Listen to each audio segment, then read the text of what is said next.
ففروا إلى الله إني لكم منه نذير مبين. Setelah itu penulis rahimahullahu ta'ala berpindah menjelaskan fasal seputar fardu-fardu wudu. Ya. Fasal ini terkait dengan furudul wudu. Ya, kata penulis rahimahullahu ta'ala, wa furudul wudu'i sittatu asya. Perhatikan itu al-wudu, kalau dia di dhamma, itu perbuatannya. Perbuatan dia berudu. Tapi kalau al-wudu di fathah, itu air yang dipakai berudu. Air yang dipakai berudu. Makanya hati-hati ya penggunaan itu. Lihat konteks riwayatnya. Kalau dia bermakna air, jangan antum baca dhamma. Jangan bilang al-wudu. Tapi bilang al-wudu. Seperti hadits, misalnya Nabi sedang mau berwudu, datang sahabat bawakan air. Dia bahasakan faji'tuhu biwadu'ihi. Pakai di fathah sebab air yang dimaksud. Biwadu'ihi. Jelas ya? Tapi kalau wudu itu perbuatannya. Furudul wudu sittatu asya. An-niyatu inda ghuslil wajhi wa ghuslul wajhi wa ghuslul yadaini ma'al mirfaqaini wa mashu ba'dir ras wa ghuslur rijlaini ma'al ka'bain wa tartib ala ma dzakarna. Fardu-fardu wudu ada 6 perkara. 1, berniat ketika mencuci wajah. Yang kedua mencuci wajah, yang ketiga mencuci tangan hingga siku, yang keempat mengusap kepala, yang kelima mencuci kaki hingga mata kaki, serta yang keenam tertib dalam melaksanakan perkara yang telah kami sebutkan. Iya. Baik. Ini bab furudul wudu. Jadi kalau di Kifayatul Akhyar boleh sebutkan ada syurutul wudu. Ada syarat-syaratnya juga. Iya. Ada furud terkait dengan wudunya, fardu-fardunya. Dan nanti penulis akan sebutkan sunnah-sunnahnya. Kalau syurutul wudu itu disebutkan di Kifayatul Akhyar ada 5 untuk syarat. Yang pertama al-Islam, keislaman. Sebab orang yang kafir tidak syah wudunya. Innama yataqabbalullahu minal muttaqin. Yang kedua dari syarat adalah at-tamyiz. Iya. Ini masuk di dalamnya orang itu harus waras, dia pandai membedakan. Karena itu orang yang tidak waras itu tidak syah wudunya. Demikian pula anak kecil yang belum bisa membedakan sesuatu itu juga tidak syah wudunya karena tidak tergambar ada niat. Kemudian syarat yang ketiga dari syarat syahnya wudu, sucinya air yang dipakai berwudu. So kalau dia memakai air bukan air yang tahur, itu tidak syah wudunya menurut kesepakatan ulama. Dan itulah fungsinya kita bahas pembahasan tentang air. Kemudian syarat yang keempat, tidak ada penghalang di anggota wudu, di anggota apa namanya? Tidak ada penghalang ya, apakah penghalang pada anggota wudu atau penghalang dalam artian menghalangi keabsahan. Misalnya penghalang dia pakai cat misalnya, atau pakai apa begitu, air itu tidak bisa mengenai kulit. Ini penghalang, tidak syah wudu di situ. Demikian pula kalau dia sedang haid atau sedang nifas, itu namanya penghalang dari sudut syar'i. Baik, yang keenam, ya, yang keenam, yang kelima ya dari syarat itu disyaratkan masuk waktu pada orang yang darurat, punya kondisi darurat. Kondisi darurat itu ada 2. Itu perempuan yang mustahadah dan orang yang punya penyakit yang bisa dia tahan. Seperti orang yang tidak bisa menahan kencingnya, tidak bisa menahan kentutnya. Ya, itu disyaratkan kalau dia berwudu di waktunya. Sudah masuk waktu sholatnya, dia berwudu di situ. Jelas ya? Perempuan istihadah itu kan selalu keluar darah. Ya, disunnahkan dia berwudu.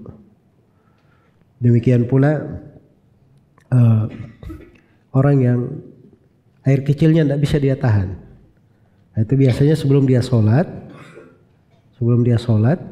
dia berbersih adalah semua. Sudah bersih, dia berwudu, kemudian pergi sholat. Ada yang keluar, biarkan saja. Tapi itu harus dia lakukan di waktu. Jelas ya? Baik, itu 5 hal disebutkan oleh fuqaha Syafi'i rahimahumullah dari syarat-syarat. Sekarang penulis menyebutkan di sini ada 5 dari fardu di dalam wudu. Ada 6 dari fardu di dalam wudu. 6 ini itu diambil dari satu ayat Al-Quran. Itu surah Al-Maidah ayat ke-6. Ya ayyuhalladzina amanu idza qumtum ila sholati faghsilu wujuhakum wa aydiyakum Jadi pertama, ya ayyuhalladzina amanu idza kuntum, wahai orang-orang yang beriman, kalau kalian berdiri untuk sholat, itu kan berdiri untuk sholat. Itu kata para ulama takdirnya idza aradtum al-qiyam, kalau kamu berkehendak untuk berdiri. Nah, itu tergambar ada niat di situ. Yaitu satu ya terkait dengan niat. Faghsilu wujuhakum, cuci wajah kalian. Itu yang kedua. Wa aydiyakum, cuci tangan-tangan kalian sampai ke siku. Ilal marafiq. Kemudian yang keempat, wamsahu birusikum, usap kepala kalian. Kemudian yang kelima, wa arjulakum, dan cuci kaki-kaki kalian. 5. Terus yang keenam tadi apa? Tertib. Diambil dari mana tertib itu? Karena di sini dipakai dengan huruf ataf semua. Terus yang disebutkan tadi, cuci muka, cuci tangan, usap kepala, terus cuci kaki, cuci, usap, cuci. Kalau keindahan bahasa, cuci, usap, kan begitu keindahan bahasa. Tapi karena ini memang urutannya harus begitu, maka usap ini tidak boleh digeser ke bawah, tidak boleh harus ditartibnya, di urutannya. Nah, itu makna tartib namanya. Jelas ya? Kenapa dia berurut? Sebab dia karena dimasukkan usapan di antara cucian. Andai kata itu bukan wajib, dia tidak akan ditempatkan di situ. Karena keindahan bahasa harusnya disamakan antara hal yang serupa. Baik, jelas ya? Itu dalil globalnya. Sekarang kita lihat rinciannya di penulis rahimahullahu ta'ala. Ya, kata beliau, wa furudul wudu'i sittatu asya. Ada 6 perkara. An-niyatu inda ghuslil wajhi. Yang pertama adalah berniat ketika mencuci wajah. Iya. Berniat ketika mencuci wajah. Niat ini secara bahasa itu artinya mutlaqul qasd. Artinya al-qasd, memaksudkan. Jadi siapa yang memaksudkan sesuatu, itulah niatnya. Dan itu definisi niat tidak ada silang pendapat di kalangan ahli fikih, termasuk Imam Syafi'i.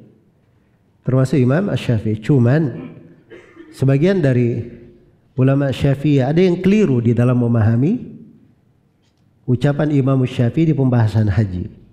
Nah, dari kekeliruan inilah melahirkan kekeliruan di tempat-tempat lain. Jadi seakan-akan Imam Syafi'i itu berkata, kalau mau melakukan ibadah, dia lafadzkan niatnya dulu. Padahal Imam Syafi'i tidak berucap seperti itu. Itu ucapan beliau di pembahasan haji. Ketika ihram itu, kan talbiyahnya itu, ihramnya itu kan diucapkan, itu memang dilafadzkan. Itu bentuk dari manasik, bukan niat. Kalau niat itu selalu letaknya di mana? Letaknya di dalam hati. Sebab Nabi SAW bersabda, innamal a'malu binniyat wa innamal likulli imri'in ma nawa. Tiap amalan itu tergantung dengan niatnya, dan setiap orang mendapatkan sesuai dengan apa yang dia niatkan. Sesuai dengan apa yang dia niatkan. Iya. Dan di sini disebutkan oleh penulis rahimahullahu taala, ya, sebutkan oleh penulis rahimahullahu taala bahwa niat itu ketika akan mencuci wajah. Ketika akan mencuci wajah. Di sini kelihatannya penulis itu berbicara tentang sudut keabsahan. Jelas ya? Ya, kalau dia misalnya belum menghadirkan niat, maka sebelum mencuci paling wajah minimal dihadirkan niatnya di situ. Sebab itu terkait dengan kewajibannya. Atau kan mencuci telapak tangan itu kan sunnah. Tapi mencuci wajah ini kewajiban. Dihadirkan. Hanya saja seorang kalau memang sudah berniat untuk wudu, ya, itu niatnya sudah ada, sudah hadir. Jelas ya? Niatnya sudah hadir. Baik, kemudian di sini ada satu poin kadang banyak orang keliru. Dianggap bahwa niat itu harus selalu dihadirkan. Dia berkhidmat sesaat dulu kemudian dia hadirkan. Dia harus tafakkur sesaat menghadirkan. Nah, bukan itu. Ya. Jadi sekarang saya misalnya mau minum, itu sudah ada niat. Makanya karena saya mau minum, saya langsung ngambil. Tidak perlu saya termenung sejenak dulu, saya hadirkan niat mau minum. Tidak ada yang berucap seperti itu. Antum makan misalnya, ada nasi, ada telur, ada ayam. Tiap kali mau ambil, termenung sejenak dulu, saya mau ambil nasi. Termenung sejak lagi, saya ambil telur. Ya bisa-bisa habis sudah, antum tidak dapat. Jelas ya? Jadi itu tidak masuk, tidak begitu masalahnya. Sama kita ada niat, tidak perlu kita hadirkan. Kita duduk di rumah dengar adzan, pergi wudu, terus pergi sholat. Setelah itu ada yang bertanya, kamu ini sudah niat atau belum? Ya, jelas ya. Makanya ada sebagian ulama itu ditanya tentang orang yang berwudu, ya, apa namanya? Terus dia masuk ke sungai, dia berwudu begitu.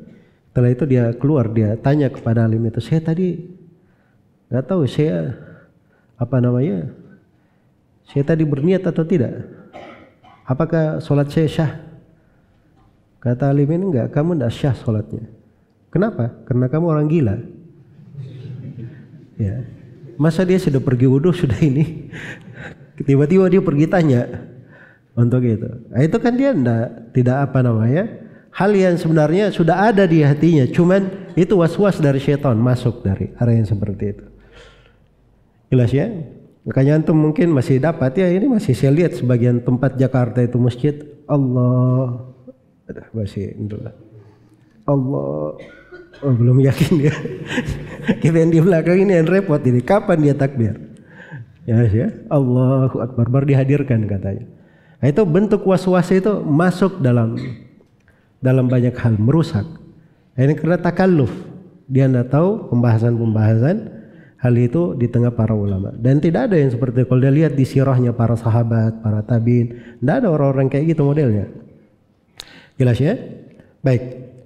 Jadi itu yang pertama. Kemudian yang kedua, kata penulis rahimahullah, wa ghuslul wajhi, dan mencuci wajah. Maksudnya mencuci seluruh wajah. Wajah itu ukurannya dari dagu ini sampai ke atas sini, ubun-ubun. Ini ada kayak bandol gini di samping ini masuk ke wajah juga. Itu untuk tingginya, ukuran tingginya. Jelas ya? Ubun-ubun itu ukuran kebanyakan orang. Tahu ubun-ubun banyak orang. Bukan ubun-ubunnya di sini ya. Kadang ada yang rambutnya agak ini sampai ke sini tumbuhnya. Jelas ya? Kadang ada yang rambutnya tumbuh dari tengah sini. Ya, alias botak. Nah, itu bukan ukuran juga, tapi dia lihat kepada ukuran apa? Mayoritas orang. Itu ukuran tinggi. Kalau ukuran lebarnya dari cuping ini cuping ini ada daging ini, sebelum masuk ke lubang telinga ada daging kecil, itu dari cuping kanan ke cuping kiri. Jelas ya, itu ukuran panjangnya. Itu wajah namanya. Itu wajah. Jadi dicuci seluruh wajahnya. Dicuci seluruh wajahnya. Baik. Kemudian yang kedua, mencuci kedua tangan. Wa ghuslul yadain. Fagsilu wujuhakum wa aydiyakum, dan tangan-tangan kalian. Tangan itu dari ujung jari ini sampai kemana? Ke siku. Jelas ya, itu yang disebut tangan. Jangan ada yang menghitung tangan dari pergelangan ya.